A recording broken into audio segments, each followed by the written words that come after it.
Nangyari ito ilang taon nang nakakalipas. Nang ako'y nagdesisyong lumipat sa Maynila para mag-aral sa kolehiyo dahil sa limitadong budget, napilitan akong maghanap ng murang matutuluyan. Ito ay malapit sa aming universidad. Isang araw, minahanap akong boarding house na sakto ang presyo. Medyo luma na ang bahay, gawa sa kahoy, may kalumaan, pero mukhang maayos naman. Pagpasok ko pa lang sa loob, may kakaibang lamig akong naramdaman. Yung tipong kahit tirik ang araw, parang may malamig na hangin na dumadaan sa batok ko.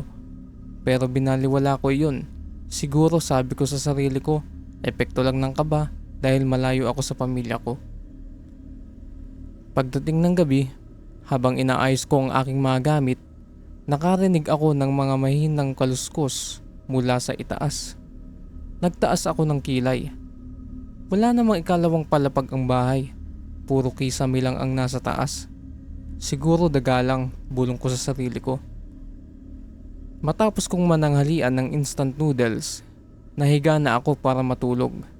Habang nakapikit ako, nakarinig ulit ako ng mga yabag, mabibigat na yapak, dahan-dahang gumagalaw sa taas. Bumangon ako, tinignan ang paligid, pero wala naman akong nakita, kaya pinilit kong bumalik sa pagtulog. Paglingon ko sa may pintuan ng kwarto, parang may anino akong nasulyapan. Isang aninong dumaan papasok sa madilim na bahagi ng bahay. Kinabukasan, tinanong ko ang landlady, "Tita, may ibang nakatira pa po ba dito?" Umiling siya. "Ikaw lang ang boarder ko ngayon. Bago pa lang ako nagbukas ulit," sagot niya.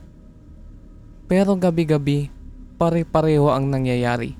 Yung mga yabag, yung kaluskos, yung aninong dumaraan sa pintuan ko. May isang gabi, nagising ako sa katok sa pinto.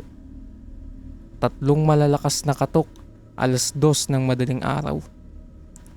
Nang sumilip ako sa peephole, wala naman ako nakita. Nang buksan ko ang pinto, malamig na hangin lang ang bumati sa akin.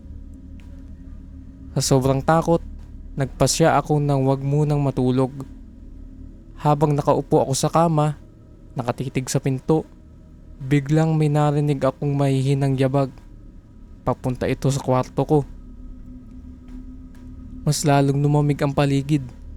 Nakita ko, kahit nakapatay ang bentilador, gumagalaw ang kortina. Maya-maya, may dahan-dahang humawak sa doorknob ng pinto ko. Narinig ko ang pag-ikot ng seradura. Unti-unting bumukas ang pinto. At sa gitna ng dilim, isang matandang babae ang tumambad sa akin. Maputla ang muka, basang-basa ang buhok, at nakasuot ng lumang duster na may mga mantsa ng dugo. Nakangiti siya. Isang ngiting pilit, sobrang pilit. Parang sinasakal siya habang ngumingiti. At bago pa ako makasigaw o makatakbo, nagsalita siya. "Balik ka dito, hindi ka pa aalis." Hindi ko na alam kung paano ako nakatakbo palabas ng boarding house. Bitbit lang ang cellphone at wallet ko. Hindi ko na naisip balikan ang mga gamit ko. Lumipat ako agad ng matitirahan kinabukasan. Hindi ko rin binalikan ang lugar na iyon kahit kailan. Hanggang ngayon, pag naaalala ko yung itsura ng matandang babae, nanginginig pa rin ako sa takot. Sabi ng mga taga roon, dati raw may matandang nakatira sa bahay na iyon na namatay sa sunog. At hanggang ngayon, hinahanap pa rin niya ang mga kasama niya sa lumang bahay.